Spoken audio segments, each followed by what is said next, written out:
नमस्कार, मैं Yashpal Shankar the study street में आपका हार्दिक स्वागत करता हूँ। आज सुबह के जो प्रमुख अखबार पत्रों में शामिल कर रहे हैं हम हरिभूमि, दैनिक भास्कर, पत्रिका नवभारत। इसमें प्रमुखता से प्रकाशित किया गया है कल 5 अगस्त को हुए राम जन्मभूमि में शिलान्यास के बारे में। तो पीएम मोदी ने कहा, राम काज किन्हे बिनु मोहि कहाँ विश्राम। जब मोदी वहां पहुंचे अयोध्या में, सबसे पहले रामगुड़ी मंदिर में जाके पूजा अर्चना की और आज्ञा मांगा कि हम वहां पर जो निर्माण करने जा रहे हैं वह सफल हो।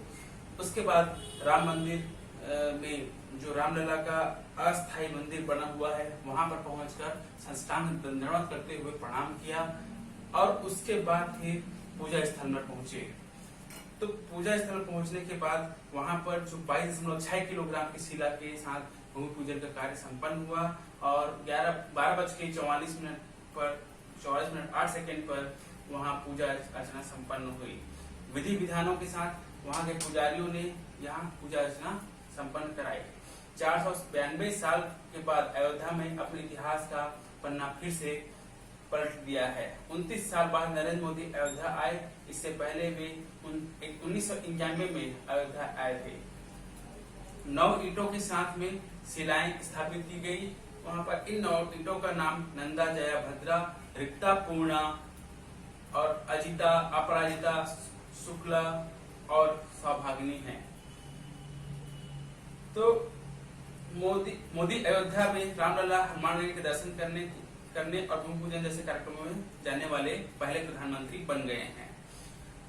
मंदिर आंदोलन की पहचान रहे जय श्री राम का जो उद्घोष है, अब उसकी जगह जय सिया राम जैसे उद्घोष ने ले लिया है। सदियों की दूरी 32 सेकंड में खत्म हो गई और मंदिर आधुनिक भारत की संस्कृति का प्रतीक, यह राष्ट्र को जोड़ेगा। तो मोदी जी ने पूजा अर्चना के बाद में जो देश को संबोधित किया राम के नाम पर, तो वहां भारतवर्ष को मर्यादा पालन की सीख देश के दुश्मनों को चिताया। भय बिनु मोहि, भय बिनु होई न प्रीति। राम काज के बारे में बताया, भगवान राम का काम किए बिना मुझे कोई विश्राम कहाँ है। राम काज किन्हे बिनु मोहि कहाँ विश्राम। 5 अगस्त को इस दिन की भावनाएं भी ठीक 15 अगस्त जैसी हैं। जैसे 15 अगस्त अर्थात तब लाखों बलिदानों का प्रतीक है, उसी तरह राम मंदिर के लिए सदियों तक पीढ़ियों के प्रयास किए हैं। आज का दिन उसी तप त्याग संकल्प का प्रतीक बना हुआ है। राममय भारत, आज के दिन पूरा भारत भावुक और रहस्यमय राममय हो गया था। इसमें राम की शक्ति देखिए, वे हमारे मन में विराजमान है। मोदी जी ने कहा 27 साल के टेंट में रहे रामलला का भव्य मंदिर बनेगा। उसकी शक्ति देखिए, इमारतें नष्ट कर दी गई, अस्तित्व मिटाने के प्रयास हुए, लेकिन राम हमारे मन में रहें। आधुनिक भारत, हमें यह संदेश अगली पीढ़ियों को, दुनिया को पहुंचाएगी कि राम मंदिर हमारी संस्कृति का आधुनिक प्रतीक बनेगा। आने वाली पीढ़ियों को आस्था और संकल्प की प्रेरणा देगा। श्री राम का यह संदेश पूरे विश्व में पहुंचाना पीढ़ियों की जिम्मेदारी है। और चेतावनी देते हुए भी कहा कि राम के रास्ते में से भटके तभी विनाश के रास्ते खुले हैं। तो भय बिनु होई न प्रीति। वहीं मोहन भागवत जो आरएसएस सरसंघ चालक हैं, उन्होंने लोगों को अपना मन भी अयोध्या की तरह बनाने के लिए आह्वान किया। तो पीएम मोदी जो 2014 के बाद में जो एक साथ मंच पर आए, मोहन भागवत जी और मोदी, तो पहली बार हुआ है। नेपाल के जनकपुर में भी राम जन्म स्थली पे पूजा होने पर वहां पर शोभा यात्रा निकाली गई, विशेष पूजा अर्चना की गई। तो सरयू के तट पर से बुधवार को उठे श्री राम जय घोष की गूंज 500 किलोमीटर दूर माता जानकी की स्थली यानी नेपाल जनकपुर तक पहुंची। काठमांडू से 123 किलोमीटर दूर पर जनकपुर स्थली मौजूद है, वहां पर भी विशेष पूजा अर्चना की गई। और जानकी मंदिर ट्रस्ट ने बताया कि वहां के जो महंत राम तपेश्वर दास जी हैं, वो 1 किलो के 5 ईंटें लेकर, चांदी के 5 ईंटें लेकर के भूमि पूजन के लिए अयोध्या गए हुए थे। श्रीलंका में भी सीता अम्मान मंदिर में दीपोत्सव का पर्व मनाया गया, जहाँ श्रीलंका के न्यूयॉर्क इलिया पर्वत क्षेत्र में सीता अम्मान मंदिर में राम मंदिर में पूजन कार्यक्रम सफल होने पर वहां विशेष पूजा अर्चना और दीपोत्सव का आयोजन किया गया।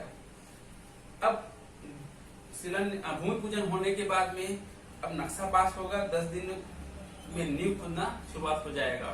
तो वहां 2 दिन के अंदर में अब नक्शा के परमिशन के लिए आवेदन कर दिया जाएगा और 3 महीने के अंदर में यह निर्माण कार्य में नींव खुदाई का काम चालू रहेगा और 3.5 से 3.5 वर्षों के बीच में यहाँ पर राम का भव्य मंदिर बनकर तैयार हो जाएगा। रामकोट में भूमि पूजन वहीं जहाँ राम विराजमान थे, रामलला, जो रामकोट में भूमि पूजन हुआ जहाँ पर विराजमान थे रामलला, वहीं पर पूजन हुआ है। जीवंत हो उठी ऋषिकुल परंपरा। जब अयोध्या में विश्व हिंदू परिषद की कार्यशाला ठीक सामने बने मानस भवन में जूनापीठ महंत और बहुत से महंत वहां पर जब निकले तो जीवंत हो उठी ऋषिकुल परंपरा। वहां पूजन में कोरोना का साया था, जिसके कारण बहुत ही सीमित लोगों को 175 लोगों को ही बुलाया गया था, इसमें से 135 संत साधु संत थे। पूजन में कोरोना के कारण बहुत से विशेष अतिथि भी नहीं आ पाए थे और जिसका फिजिकल डिस्टेंसिंग का भी वहां पर बहुत ध्यान रखा गया था। पराजिता का पौधा रोपा गया, वहां पर पराजिता का पौधा रोपा गया और छत्तीसगढ़ से गए चांदी के फावड़े और खुरपी से अयोध्या में भूमि पूजन का कार्यक्रम किया गया। तो छत्तीसगढ़ से चांदी के फावड़े और खुरपी सदानी दरबार के संत युधिष्ठिर लाल जी ने ले गए थे, उसी से ही वहां का पूजा अर्चना भूमि पूजन का कार्यक्रम संपन्न हुआ। तो ये हुआ राम जन्मभूमि पर जो कल भूमि पूजन हुआ उसकी मुख्य बातें। अब आते हैं जो देश में कोरोना के कारण जो संक्रमण फैल रहा है उस पर कुल संक्रमित हुए हैं दुनिया भर में 1,88,00,000 लोग। इसमें से कुल मौतें हो चुकी हैं 7,07,158 और नए संक्रमित हुए हैं कल की डेट में 2,56,144।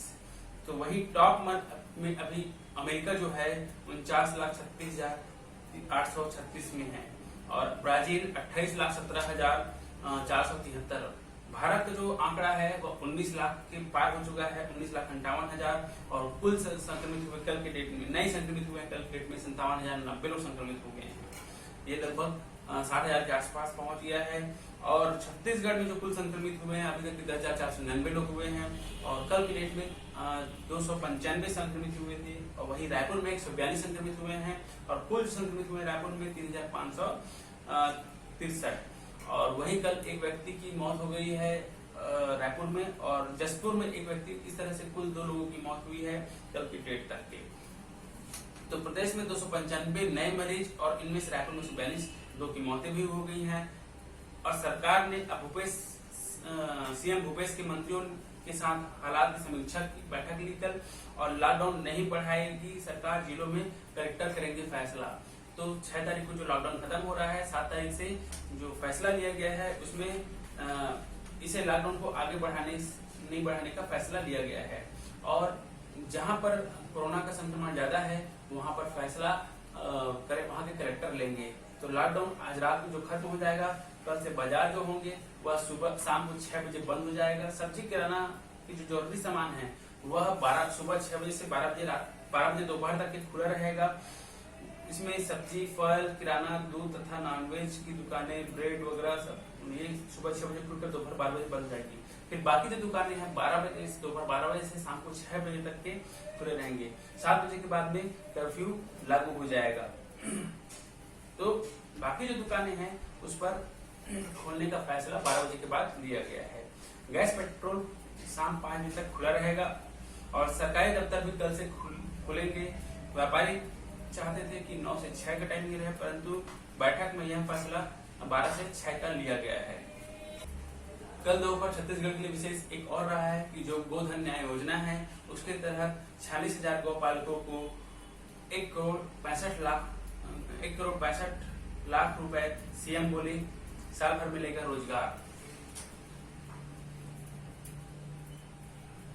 तो कल गोधन न्याय योजना के तहत जो 46,000 गौपालक हैं उनको 1,65,00,000 रुपए की राशि जो है वो ट्रांसफर कर दी गई ऑनलाइन के लिए और सीएम बोले साल भर रहेगा रोजगार का सुविधा, सीधे बैंक खाते में आया है पैसा और अगला भुगतान जो होगा वो 20 तारीख को होगा।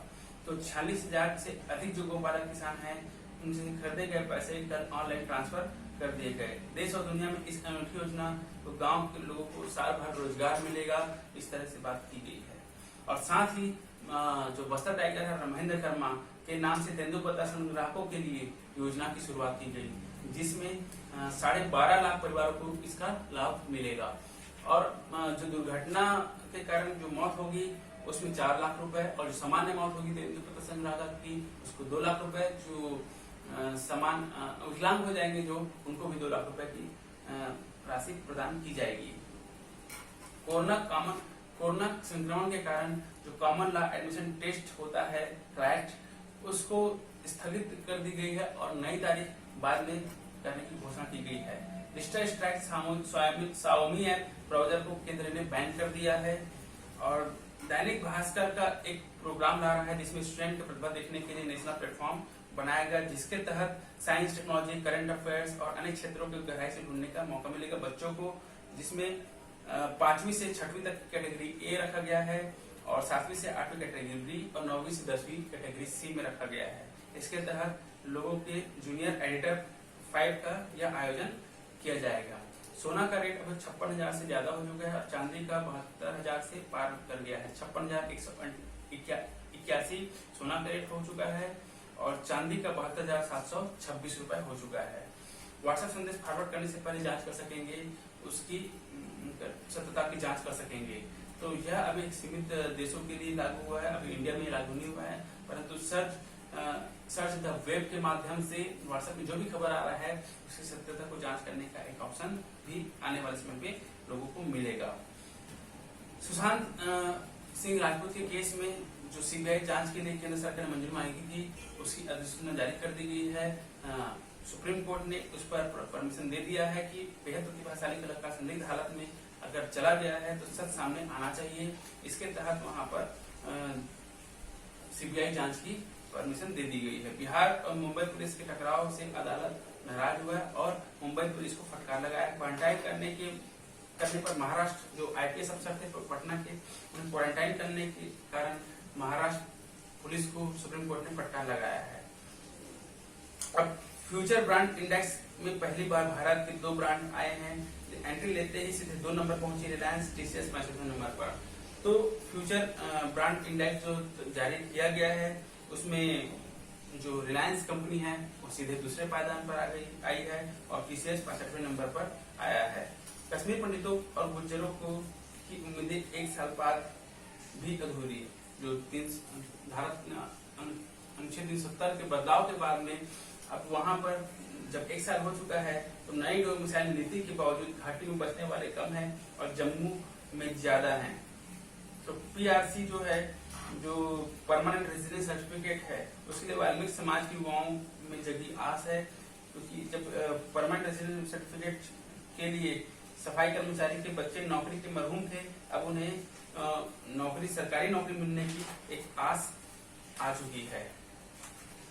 राम मंदिर निर्माण में जो भूमि पूजन हुआ है उसमें योगी आदित्यनाथ जी ने मुख्यमंत्री आदित्यनाथ जी ने प्रधानमंत्री जी को कोदंड राम की प्रतिमा भेंट की। यह कोदंड राम कर्नाटक से लाई गई लकड़ी पर बनी थी और उसी दिन 5 रुपए का जो डाक टिकट है श्री राम जन्मभूमि के यादगार पर वो भी जारी किया गया है। अमेरिका विरोध के बावजूद बड़ी स्क्रीन पर दिखाया गया राम मंदिर का मॉडल। न्यूयॉर्क टाइम्स स्क्वायर में मिला श्री राम को खास स्थान। वहां पर थोड़ा बहुत विरोध के बावजूद भी वहां पर दिखाया गया राम मंदिर का मॉडल।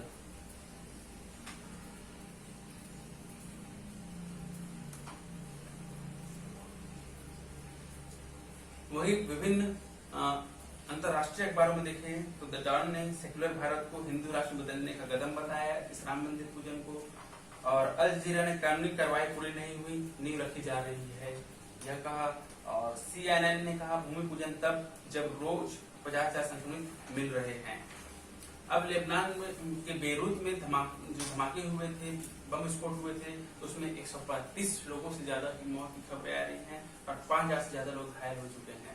यह विस्फोट इतना भयानक था कि पूरा का पूरा शहर ध्वस्त हो चुका है। वहाँ की जो बिल्डिंग है वो पूरी ध्वस्त हो चुकी है। तो ये जो हुआ वह बेरूत बंदरगाह पर हैंगर में स्टोर करके रखे गए 2750 टन अमोनियम नाइट्रेट के धमाके से हुआ है। पहला धमाका इतना भीषण था कि 10 किलोमीटर का पूरी तरह से तबाह हो चुका था।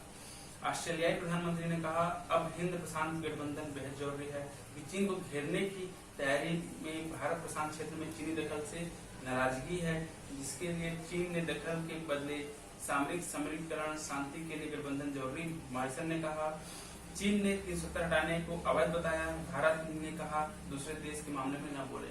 तो चीन ने 370 हटाया था उसे अवैध करार करने की बारे में सोचा, तो दूसरे भारत ने भी दो जवाब दे दिया कि दूसरे देशों के बारे में आप दखल न लें। 41 साल में पहली बार कोई अमेरिकी मंत्री ताइवान में जब यात्रा पर जाएंगे तो इससे चीन नाराज हो रहा है। तो अमेरिका के स्वास्थ्य और मानव सेवा मंत्री एलेक्स अजार एक प्रतिनिधिमंडल के साथ में ताइवान जा सकते हैं। राजस्थान के जो सियासी घमासान है, इसमें बसपा के 6 विधायकों की कांग्रेस में विलय पर स्पीकर को नोटिस जारी कर दिया गया है। इसमें बसपा के 6 विधायक जो कांग्रेस में शामिल हो चुके थे उनके खिलाफ जो नोटिस जारी किया है हाई कोर्ट ने वहां का, तो इसके बारे में बताया गया है। सुप्रीम कोर्ट ने कहा राज्य केंद्र शासित प्रदेश पुलिस हिरासत में मौतों को डेटा दे। तो सुप्रीम कोर्ट ने जस्टिस यूवी ललित विनीत शरण पीठ ने पुलिस हिरासत में मौत के मामले को लेकर दायर जनहित याचिका पर केंद्र सरकार और राष्ट्रीय मानवाधिकार आयोग को नोटिस जारी कर जवाब मांगा है और पुलिस हिरासत में मौतों का डेटा उन्होंने देने के लिए कहा है। नन से दुष्कर्म बिशप की आरोप मुक्त करने की मांग वाली याचिका खारिज। केरल में नन से दुष्कर्म के मामले में आरोपी बिशप फ्रैंको मुलक्कल को शीर्ष अदालत ने कोई राहत नहीं मिली। मामले में आरोप मुक्त करने सुप्रीम कोर्ट से आरोप मुक्त करने की याचिका खारिज कर दी है।